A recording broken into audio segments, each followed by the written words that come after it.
Athletes, take your mark. Get set. It's time for the Addict to Athlete podcast. Everybody out there, Coach Blu Robinson here. I want to thank you all for downloading, sharing, and subscribing to the podcast.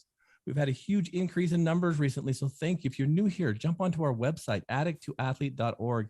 You'll find all kinds of information on recovery resources, tools, and tips with a lot of free content to help you get yourself started at that starting line of recovery. I want to have you guys all turn your attention to our website too, with a Project ELF situation we got going on for Christmas right now, but also ways that you can serve your community and give back to the community you once took from. Athletes, I'm excited today. We have a great guest, and I'm excited to get him on here. And after some technical difficulties, we went old school back to the old Zoom account. But this is Brandon Turner, who is a professional skater, but also a man of my own heart who has shifted gears and turned the mess into the message by allowing his life and his experiences of professional skating, substance abuse, and history be turned into the erase and replace philosophy with the guys he works with in recovery. Brandon, welcome to the podcast. I'm excited to get to know more about your story, about your history, and especially what you're doing now. Kind of the heart's in the same kind of rhythm where you're helping people overcome addiction by giving them a different kind of tool and an outlet to recovery. Welcome to the podcast, brother.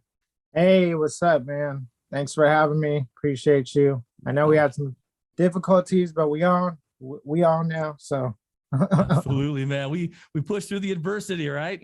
Yeah, absolutely. I memean, that's what we do, right? As addicts or what have you, you just perseverance, Yeah, absolutely.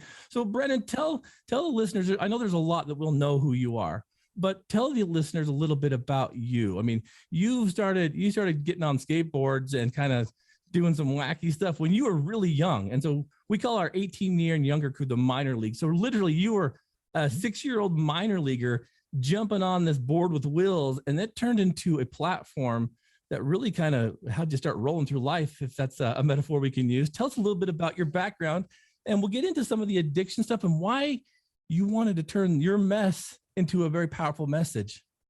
Yeah, absolutely. My name's, Brandon Turner. I grew up in San Diego. My dad was in the military, so he got stationed in Japan shortly after the Gulf War. I fell in love with the Japanese culture, learned Japanese, played sports, basketball, soccer, other sports and stuff, but skateboarding was always my heart. I got on a skateboard from a surfer who lived in my neighborhood at like 2 years old, who first put me on a board. So started taking skateboarding seriously in Japan, got good, moved back to the States when I was like 12, 13 years old. And right away I got sponsored at 13 and was on a major company, started traveling the world and touring. By 15, I was on like the top #1 skate company, and then we won awards and everything, and all the traveling and the rock star lifestyle, and trying to just stay married to the streets and maybe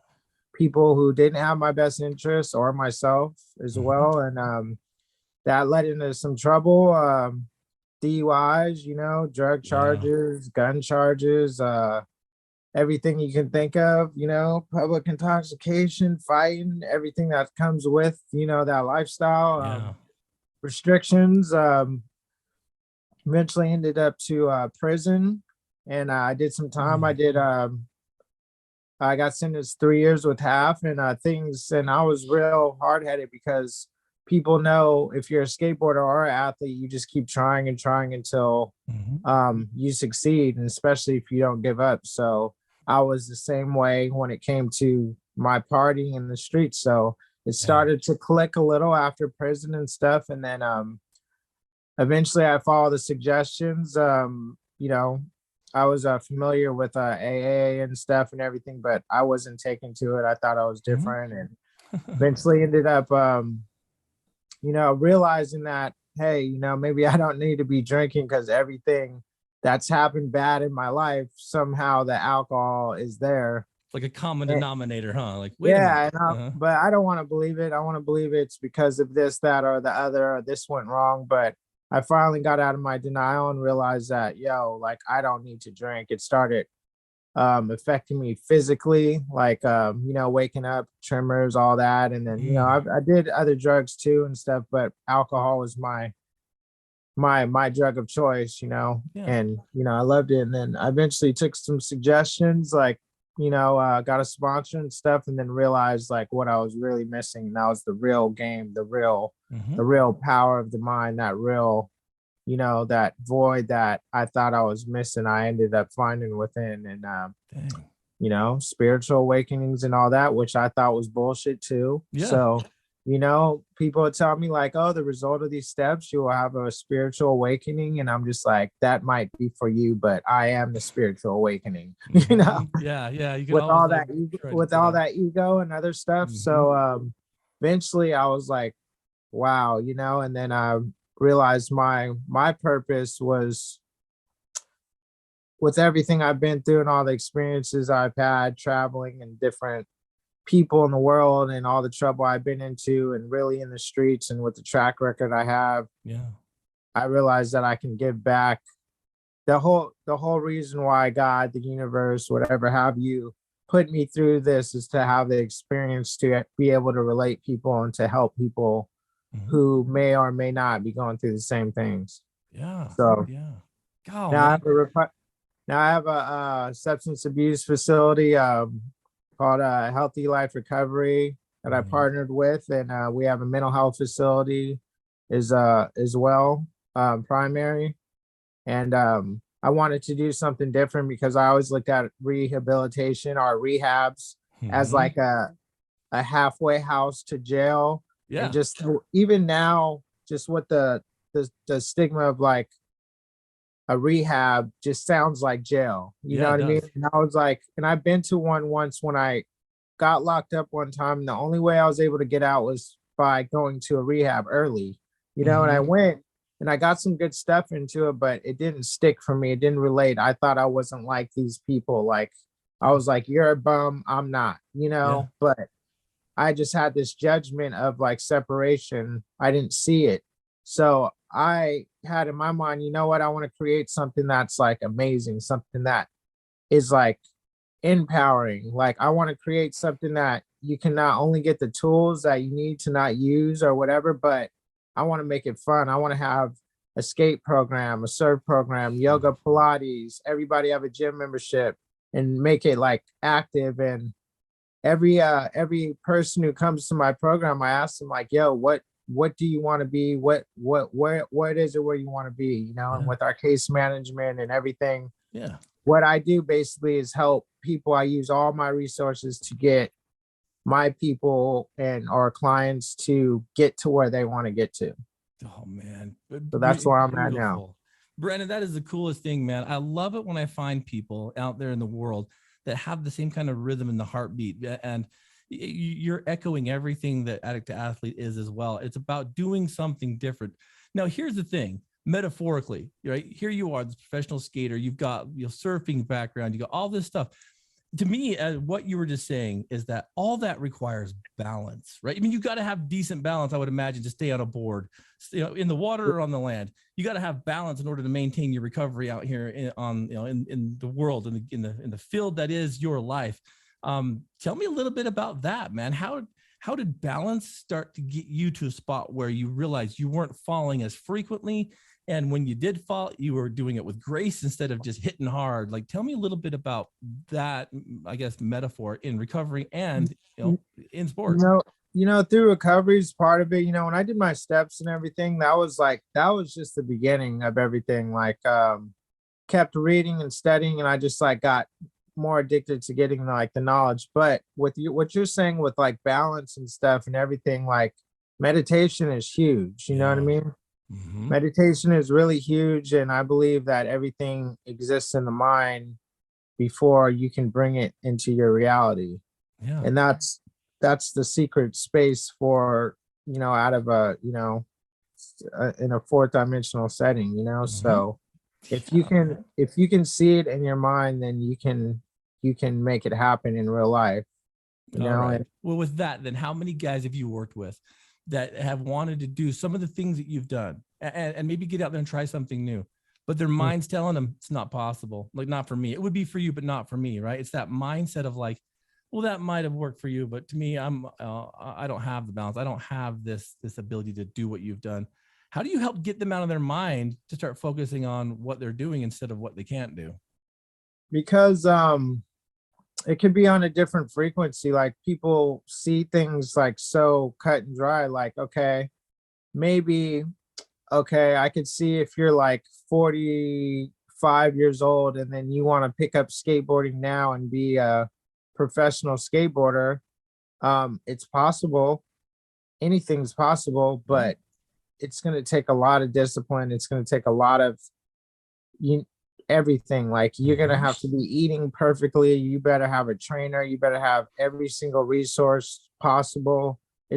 Anything is possible. It's just, there's a template for everything. And it's just like, you have to be willing to do the work for it. Absolutely. So And here's the thing that listeners, I want you to pay attention to. What he's telling you is that this isn't just a jump on the board and go.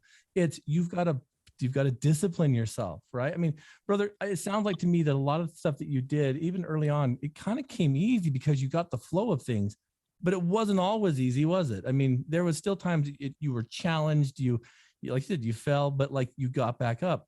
How was that like the recovery? I mean, if we, throw in the towel, the first bump we have in the road, we're not going to make it very far, are we? Like, how do you keep that mindset and teach these folks that you're working with that if you're going to fall, you're going to get back up?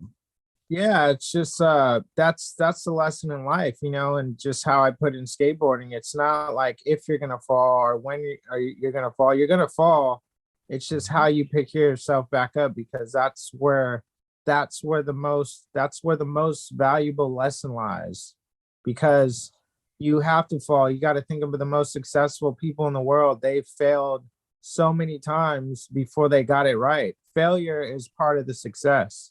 Nobody just succeeds first go or even second go. Like anybody who's successful in business and athleticism or anything in life knows that the reason why they're successful is because they failed.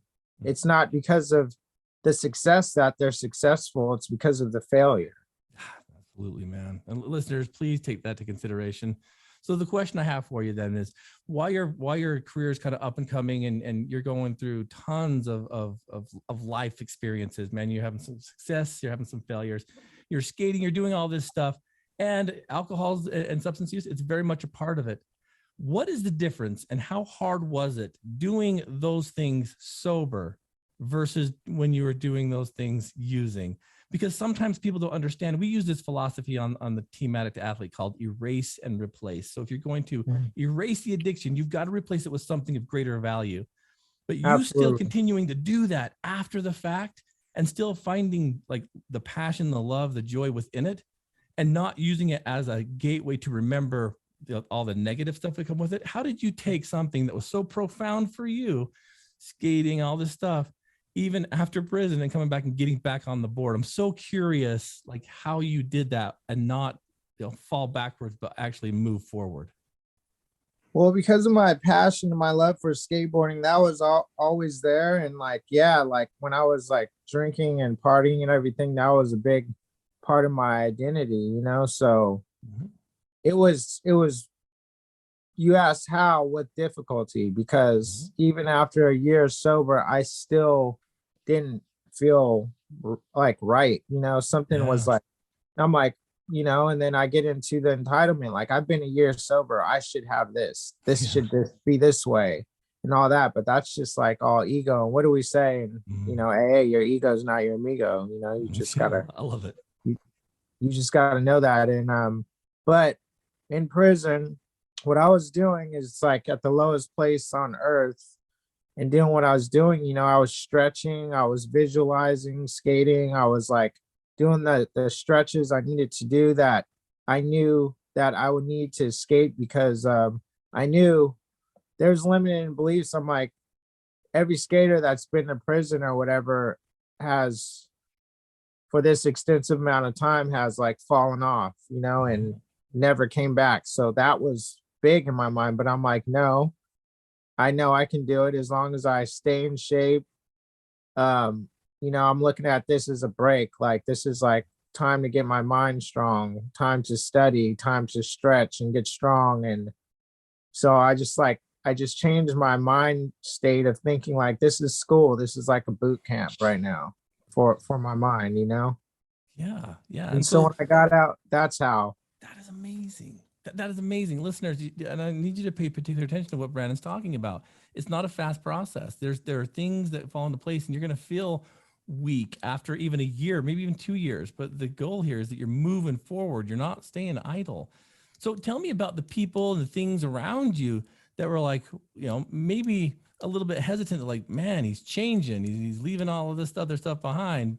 Did you find some people that were kind of like, kind of giving you the shoulder versus the ones that embraced you because of like, you used to be down for the cause, man. Now you're this whole Yeah. different person. Was that challenging for you?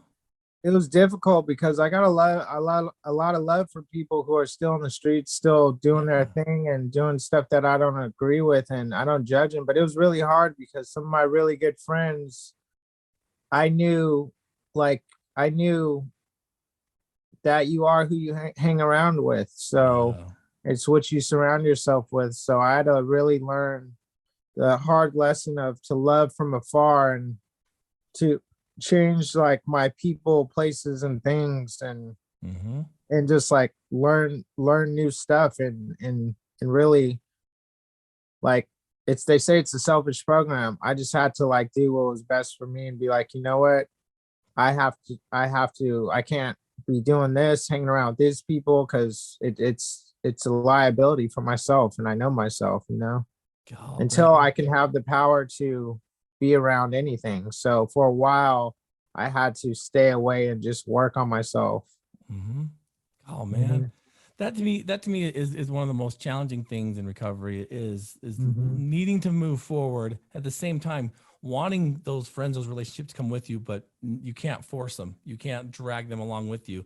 Hopefully there'll be some inspiration, or when it's time for them, when the time is right, then they'll go. But that's one of the, don't you think that's one of the hardest things is leaving some of those behind that if you stay, they'll consume you. That's a challenging thing, isn't it?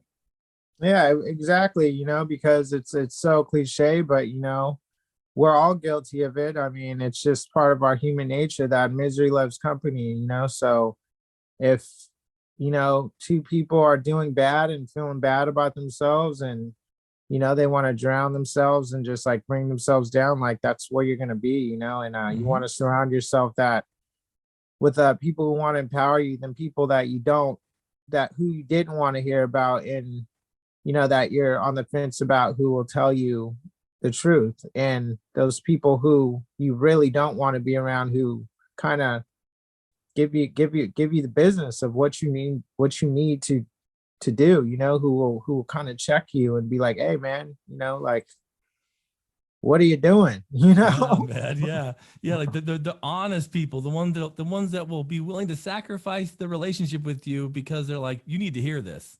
Yeah, exactly. And that takes courage too, because Oh yeah. I still go through things too, and it's what it's called is boundaries, man. And that's a Hmm. huge thing to like get your boundaries down, and Yeah. an easy thing for me was just like, like your loved one, say a family member or whatever, a easy, really easy one for me. It's just be like, hey, if any situation you wouldn't have your mom at with you, then if you couldn't have your mom there, then you don't belong there, Yeah.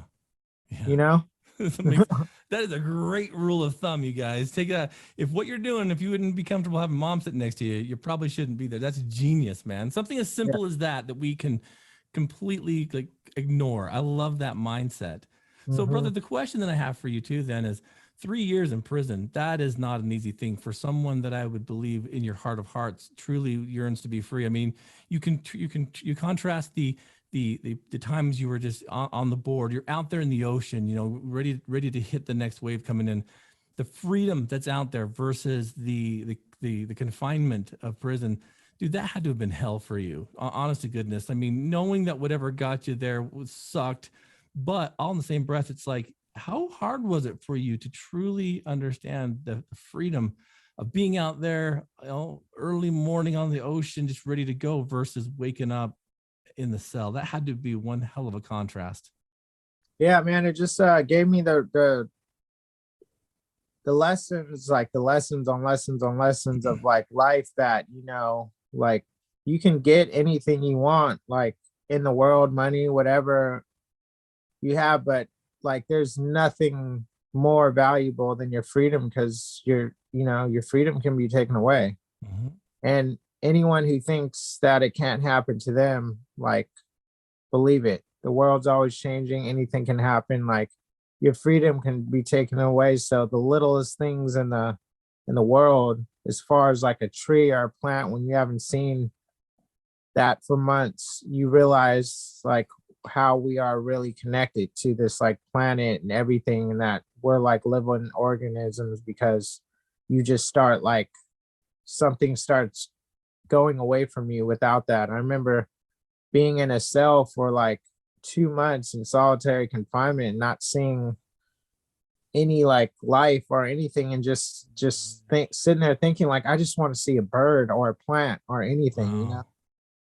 So it's the little things in life, like I just realized like your freedom is worth everything, because it really could get taken away at any time. Man, that mind, that mental picture it'd be hard for most of us to even comprehend. And so Mhm. truly appreciate what you've got. So the thing is, it was Thank you. when that time was done, um, what was it like when you got that freedom back? To a degree, obviously, I'm sure they still had the thumb on you, but not so to speak. Like, when was the first time you remember getting back on the board? Maybe, what did it feel like to put your feet back in those positions and to push off that first time? I think we forget that when something so precious and valuable is taken away, that those experiences of reintroducing yourself to them, they're pretty life changing. I mean, that it may not have been that kind of a strong epiphany to you, but I'm always curious about when you re-engaged and what brought you the most joy. What was that like to have it again? Just the freedom, like not even doing tricks or competing or trying to be this good or what I thought I wanted to get out of it. It was just like when I went to a skate park and met with a friend, and I just like pushed on the board, and I'm just like, man, this is like really freedom. Like I was just standing on the Oh, board and I'm like, I'm flying. yeah, Like dude. this is like what I said is everything is a perception. Like I might as well have had wings, because that's how I felt. Mhm.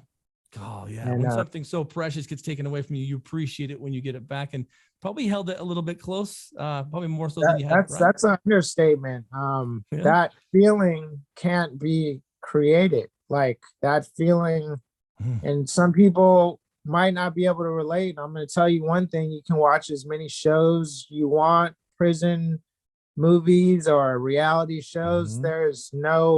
There's nothing in the world that can make you feel how it actually feels to have your freedom taken away Mm. in real time, because you realize that time is perception too. Mhm. You're having fun. Have you ever been in a time where you're with someone, a loved one or whatever, and you guys are having fun, and it seems like time goes by like that, right? Yeah. Have Mhm. you ever been bored or in court or something, or and time goes by like so slow? So really, Mm. the perception of time is in your mind, and when you're in that, and when you have your freedom taken away and you have nothing, and you're just in around concrete walls, you really have to learn how to Yeah, man. do the time and not let the time do you. No joke. I love that perception of the mind that you're talking about. And listeners, this is the key principle in recovery too, is even that concept and perception of pain. Brother, I've read stories about you and things that have happened to you, from accidents to like the time you were running away from the police and jumped off a bridge and broke your leg. Those things really hurt. They had to have. But Yeah. compare that to the pain that it felt when you heard the words guilty and gavel on there, and then like three, prison. Like that had to hurt too. So I think sometimes in addiction, we have a misconception on what pain truly is, right? Because there's Absolutely. so many mechanisms that can hurt. You've suffered both physical, emotional, spiritual. Um, how are you sitting here talking to me and these athletes today, these people in recovery, saying it's gonna hurt, but what follows that? As long as you like keep both your feet on the ground and not get too much in your head and just get out of like the me. And I would just say, once you start thinking like about me and what's going on with me and how I'm feeling and and what I need to be doing, this, like, pick up the phone and call somebody else and see how they're doing. That's the power of recovery, is in helping somebody else. Yeah, man. And that helps heal all the stuff that's happened to you. The one thing that I saw that I was really kind of like blown away by was that perception of when you were younger and you jumped off the bridge trying to avoid the curfew ticket, which I'm sure would have been a lot better for you in the long run. You Absolutely. mentioned something that blew me away, and it was like you were worried that, dude, you were worried that if life didn't turn out the way that it did right then and there, that instead of a broken leg, maybe it was death, that no one would know what the real situation was. And I think that's very true too with people that unfortunately lose their battle to addiction and they pass away through overdose or accident or those kind of things.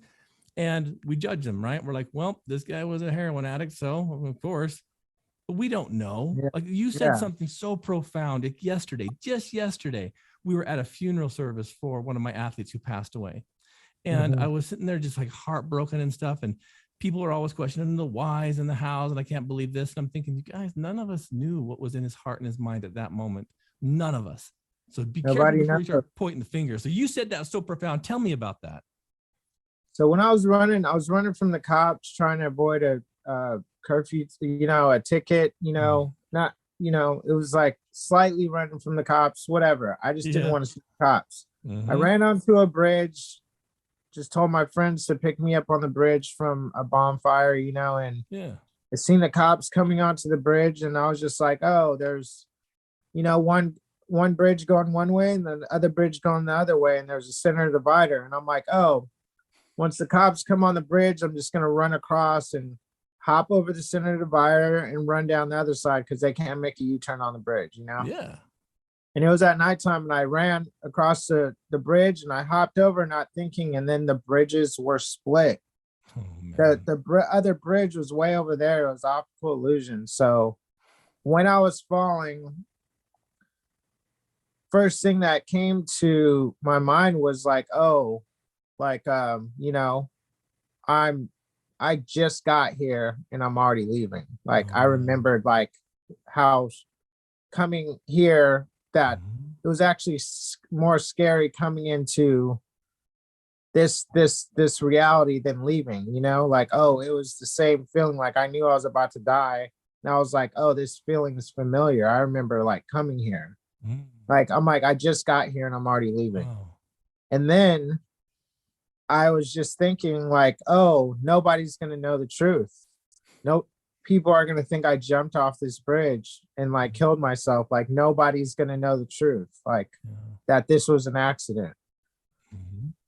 So that's what was like really burning. And you think about that, and listeners, that's the thing, right? Is things slow way down. And so not just a spiritual awakening to that degree of like how familiar that situation is, the coming and the leaving. I think it's profound that you had that, because it opened up my heart just listening to that, and then having the experience yesterday of like, you guys, we shouldn't be pointing fingers because none of us know. But what we can do is we can feel the loss and the love that we had for him. But I think it's profound that way because, as you know, the stigma for all this stuff is so intense. What crossed wide net? Yeah, it is. What crossed that in your heart to say, I could be doing this and I could advocate recovery through continuing to do all that I'm doing, but you chose a very unique path. You stepped into a world of like connecting with people to help them overcome extreme trauma, addictions, all this stuff. Why?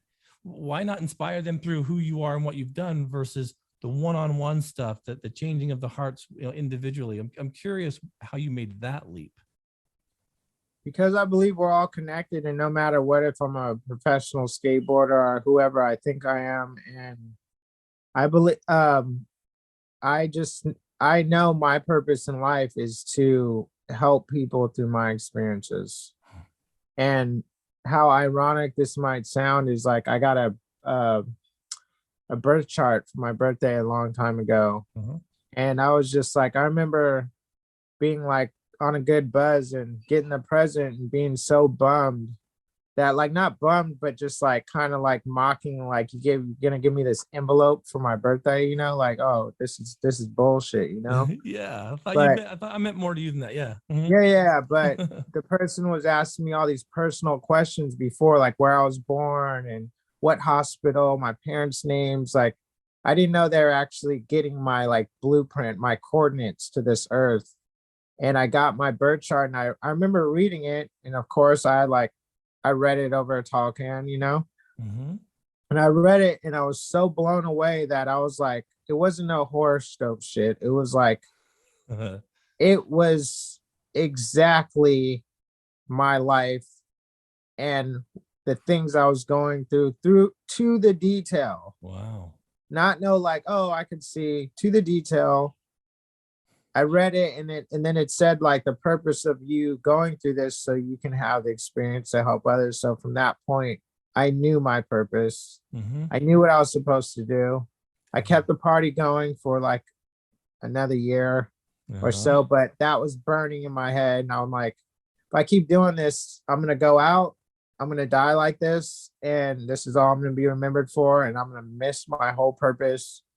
I'm like, and then that's when I, just made the decision. I had to make the decision, and another thing too with what I realized. Like whatever you're going through, whether Hmm. it's trying to get off drugs or alcohol, there's a physical dependency and everything, but really it is you who Yeah. has to make the decision, nobody else. And then I did my necessary work. I studied for two years tough and steps and everything, got in the work. And then when I was ready, I got with my partner with Healthy Life Recovery. We opened up Mental Health Center of San Diego, and Love it. I got something else big coming, another program that's going to Excellent. be amazing. And hopefully we can get on the stay in touch and follow Yeah. up with that when it comes to fruition. But Yeah. yeah, man, I just want to connect with people and on a level that where people don't feel like they can connect, because usually people who go through what we go through are in the streets and have a different mindset. We don't like authority, Hmm. and I can relate with that. So Yeah. Yeah. You know what? Though, hearing your story and everything you just said, I think listeners, I want you to pay particular attention because each story is so unique, but like individualized. And I love what you're saying because me growing up extreme poverty, moved all over the place, never started and finished a school the same place. It was almost pre-planned destined that I would have an addictive lifestyle and did for many years. But that yeah. same shift of like, wait a second, I can do more. And you can use the history to literally, like we say, turn the mess into the message. And that same thing about connecting with people with like minds. And it's kind of an interesting paradigm because your situation, you had some grounding, but you had so much so fast and you had so much thrill and so much excitement. And so it doesn't matter what happens in history to get us to this position of making that decision. It is 100% up to us. Doesn't matter about backgrounds, anything. It's about when are you going to just say, I'm done, close this chapter of life, open this new chapter, right? I Mhm. love that you said that because as cliche as it sounds, right? Making a decision to turn your life over, huge. The Mhm. pivot point. Do you remember when you actually did that and you're like, I'm doing this, pivot to this, and then how far you've come, right? I mean, do you remember that time when you made that conscious decision to Oh, shift? I'll never forget it. You know, I'll never forget it. It was October 16th, 2016, and Wow. it was my cousin liked to do cocaine. That was his drug of choice, and he he overdosed off because fentanyl was in it. It was right when fentanyl was coming Oh in, man. and he overdosed and he died. Mm. And I still continued to party and drink. And one night I was about to go out. I did a couple lines and had a Mhm. couple beers and glass of wine. I was about to go out. I was feeling great. I was feeling the best I've ever felt. And I didn't even have that much, I did a couple lines of cocaine. Had some beers and, glass of wine. I was ready, get started. Mhm. And I remember the feeling I had. I felt so good. I'm like, whoa, I'm like, I can like float away right now. That sounds so stupid, but like I was like, whoa, I'm like, Gotcha. I can like float away right now. Like I can be done and all good. And I'm like, oh my gosh. I looked in the mirror and I'm like, if I keep doing this, I'm going to die like this. And this is all I'm going to be remembered for. And the ego, like, so my ego worked against me. Yeah. And I was just like, I'm not going out like this. I'm like, I refuse to. I'm like, I am not even going to risk. I'm not going out like this. I'm like, I'm done. I'm like, God, just let me get through this night. And I'm done. Yeah. I got through that night, and that sounds stupid, but I really got through that night. And the next day I was finished. I went through the couple days of, shakes, waking up, went through a long time, a couple months of not being able to sleep, right. I was taking like melatonin, and at first what kept me in the house and away from people was like TV shows. I just like found shows I like and binge watch like TV shows at night. And I'd be like, oh, okay, it's like 1 a.m. Okay, people aren't partying no more. Whatever. I missed the start time. You missed the start time. Now you're like, well, okay, I guess that's done. I love that. I did the same thing, man. My friends, I joke, my friends were the friends on TV, Monica, Chandler, Ross, all those guys. I just watched Friends, man. I didn't have any of my own, so I watched them and they became my friends. So I know exactly what you're talking about. Yeah. It's the funniest thing, man. But that's what you have to do to really change the way. I mean, you didn't just take a foot out, you jumped out completely. And we still go through those, man. I wonder what, I wonder who, I wonder if, but then you're like, no, I'm not going back there. After a while, how was it for you? Not to be like super easy, but it became more mainstream for you, right? Like just the consistency of making the next best choice came into making good decisions. Is that how you found it? Yeah, absolutely. And it's just like, first of all, it was like, one big thing is like, I knew the people, everybody knows the people that are not the best for them in their life, and people they used to run with. And I just had to completely cut that off. And it was painful because I would get text messages and stuff, and I just ignored them like completely. It was just done. Like I couldn't even, I was just like done, and there's just a few people who were like 2 people who were like, I knew that were really bad for me, but who I liked, and I liked them, but I just no conversation. Like, hey, I'm doing this now. Like, that ain't gonna work. I knew the best manipulators in the world, like, seriously. So I just had to cut it out and just be like, I was just done. I couldn't have 1 foot in, 1 foot out no more. I tried that, like, so literally you had to pick which team you were playing for, right? You had to pick which team. You're like, either I can be team Addict or I can be team sober. I can't play both sides of this. I've got to pick a team. That's profound. It's just like Star Wars, there's power on the dark side, and but the real power is on the other side. And it's like, it's not like you have to change who you are. You could just use your abilities for the better, and just being on that side, things happen in a good way so fast too. Things get good fast, and they might not be good, but I totally understand. But that's life. It's learning how to live life on life's terms, and realizing like nothing's perfect. Like, things are going to happen, and having the tools to be able to work through your problems, take your inventory, realize what's going on in your head, what makes you move, what makes you make decisions, and like being able to just like, what, sometimes the best things to do are nothing at all. Hands down, spot on. So I love it. I'm curious because of who you are, the things you've accomplished, the things you've done. You've done some amazing things in your professional sporting career. How much does that compare to that one person who graduates your program? I'll get emotional. Who graduates your program, walks up to you and looks you in the eyes and says, Brandon, you saved my life. It was, I mean, don't get me wrong. Kids, these little people, they like see you up there on the stage of life, and they're like, look at what he can do. And you inspire them. But how does that compare to that one person that walks up to you and looks you in the eyes and say, you helped save my life? How do you compare those two things, brother? It's crazy you say that, because I get that, and I'm just like, I don't know what to say to that. I just know my feeling, and I'm just like, wow. We are all capable of saving lives, and that's an amazing thing. And so when someone validates myself with that, I don't like, it's hard, isn't it? It's hard to bring on, because you're like, when you're doing something, like you're performing, you're skating, you're doing these things, it's obvious why people are inspired by you. But that, for us in recovery, for those people that have found sobriety and they start giving back, that's one of the hardest things for us to conceptualize, isn't it? Like, wait a minute, really? Like, I did?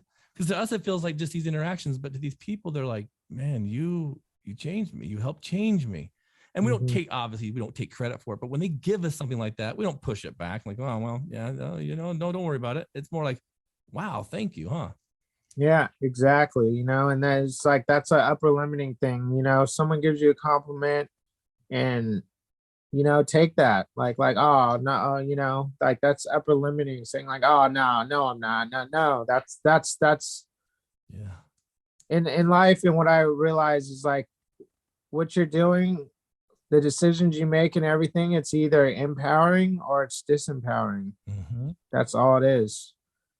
So when people get that, I take it and I really appreciate it. And it makes me know I'm doing the right thing. And that's that's one of the things that helps me keep going. And I just, and I love it, man. I love everybody. I can hear it in your voice. I can totally hear it. That's why I said, I love it when I find guys like you that have the same understanding of how movement helps create like all these new pathways to like new learning and sobriety.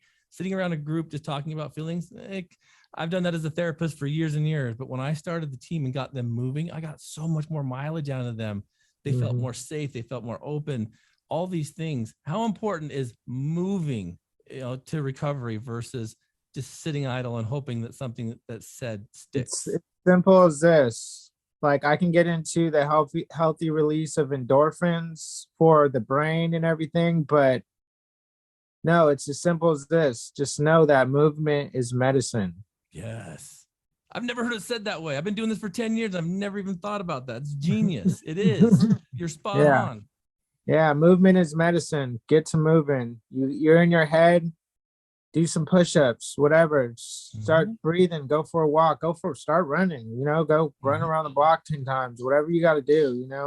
Yeah. Like, movement is medicine. Just make moves. I love it, man. Early on in the team, I would say to my athletes, they'd be like, Coach, I'm having a real hard time. I'm wanting to go out and drink and want to go use. I'm like, go ahead, man. But before you go give me the 5 mile, go give me the 5K, 3 miles, right? Go give me a 5K, shoot me your times. I will give you the blessing to go out and drink, go use. Never has someone ever gone out and drank or used after they've done their 5K. No, absolutely. Case in point, right? Yeah, exactly. I tell people too in San Diego, some might not be next to some water, and they'd be like, and they're like, oh, just wanting a head change. I can tell they're just like thinking about it. I'm like, hey, you need if you want a real head change, go jump in that water. Yeah. Instantly, it'll change your perception right now. Yeah. Go jump in the water. I love it, brother. This is the coolest thing. I could talk to you for hours. The stuff goes by so fast. But brother, I'm curious. What do you tell the person who's coming out of a situation similar to yours, where now they're getting some freedom, that security, that maximum security that they reached in prison? They're realizing that's not where I want to be. I want the freedom. I want job freedom. I want financial freedom. I want life freedom. What do you tell that person that's scared of embracing that because they're so stuck in that comfort zone of, this is how it's always been? What do you tell that person that helps motivate them to see the other side? I would tell them, it's not easy, and it is scary, but nothing good comes easy. Like, anything worth having never comes easy. And if it does, then something's not right. Because nothing is easy, and you gotta, if you don't know how to plan, you got to stick to the plan. If you don't have a plan, you need to get one, or get with someone to help you get one. And it's basically knowing what you want. I know a lot of people, they're just like, I don't know what I want. I just know this and that. I would tell people, get a mentor. And if you have like ego in place and you're like, oh, I'm grown, I don't need, everybody in this world needs help. There's Yeah. nothing in this world you can do alone. I Mm-mm. didn't get to where I'm at and at this level by myself. You're Like, you here. need help. Don't be afraid to ask for help. Spot on. You know, look at the people who you want to be or who you want to be like or who have it together and ask questions. Anything in this world has been done off of the question, how can I? Love it. You need to ask yourself, not limiting beliefs, like ask yourself empowering beliefs, like not I can't, like, Yep. what if I can't do this or whatever. No, you need to think it like, how can I do this? What do I Oh, need to brother. do this? Who do I Spot need to on. talk to do this? What did this person do to do that? It's all Yep. in the questions, and it's all, and as soon as you ask the right questions, you can find the right answer. I love it. What you just said, and listeners, you've heard this before, but I love what Brandon just said. You can be a victim and ask I can't versus the agent of your sobriety, the agent of your recovery, which is how can I? He just gave you one of the most amazing principles that if you apply that very first one, it'll catalyst you into a mindset change, right, Brandon? Yes. And then I'll Spot give on. you simple question right now. People Mm-hmm. get into the thing. I've done so many bad stuff. I've hurt so many people. I've did this and that, and they're just like feel so low and feel like a piece of shit. Mm-hmm. It's a simple question. How could I turn my liabilities into assets? Boom. Yeah. Seriously. And it's not as challenging as you think, but you've got to get over that first hump of even asking yourself that very honest question. I'm with you, man. Yeah. Spot Yeah. on. And I'll tell you the answer. Be of Yeah. service. Help somebody else. There you go. Ask Yeah. what you can do to help. How could I help? See, and isn't it cool that that you, me, and the people that are in that position, we capitalize on that by having it become part of who we are now. That's what you're doing. You are living proof that when you do that, look at what you can become. Because not only were you serving people through like being like a professional athlete, you are serving people now even more with that change of heart, that change of life. You're spot on. I mean, people pay us to like listen to them and talk to them and help them overcome some of the adversity. It's the funniest job when you think about it. It's like, wow, look at this. We found a little niche. Brandon, you are a rock Absolutely. star, man. I'm like blown away by what you're doing. And Marissa and I have been owners of a treatment center before, and we know how challenging that is. We left the industry because we didn't like it, but it sounds like you're doing it right. The name of your facility is it's super impactful because it gives you exactly what it is: healthy living. It's not Yeah. like serenity or like, adversity over, it's like the real thing. It's living healthy. So how do Yes. we find you? Give us some social medias, give us some stuff, because there'll be people that will look for help. What you got out Yes. there? Um, I would say contact me personally. My number 619-796-9611. You Perfect. can check out us on our our website, healthyliferecovery.com. Mm-hmm. For mental health, dual diagnosis, our mental health facility, mhcsandiego.com. My Instagram is bturner_. My name is Brandon Turner, and I'm here to be of service. How could I help? I know it's true, listeners, because look, we messaged him and here we are. We're talking. So he's not kidding when he says that. He can help get you to your destination. Brandon, this is a relationship with Team Addict to Athlete and your skating group and stuff that I want to make sure that we don't lose, man. I want to make sure that our connections stay alive, because there's some cool things I Yeah, think that these organizations can do together to help change the perception on what addiction let's is. let, let's do it, man. And please shoot me a text, and let's stay in contact, and just shoot me the information, and I'd love to stay in contact. I love what you're doing. Addict to Athlete, thank you so much. And everyone who listened to this, want to let you know, I don't know you, but I love you. You can do this. Anyone who's doing the work and everything, keep doing it. And Spot yes, I on. just love this community, and we're all connected. We're all one. I'm no better than you, vice versa, and we can all do this together, and that's what it takes. Here, here. Listeners, you've been well fed. I want to thank all of you for listening, downloading, and sharing this podcast. Share this podcast, especially with anyone that feels like they are stuck and can't do it, because this is one of those ones that will show them that making a decision can change your life. Thank you, Radio Ronin and the Radio Ronin Network, for all you do for Team Addict to Athlete. Until next time, please turn that mess into a message.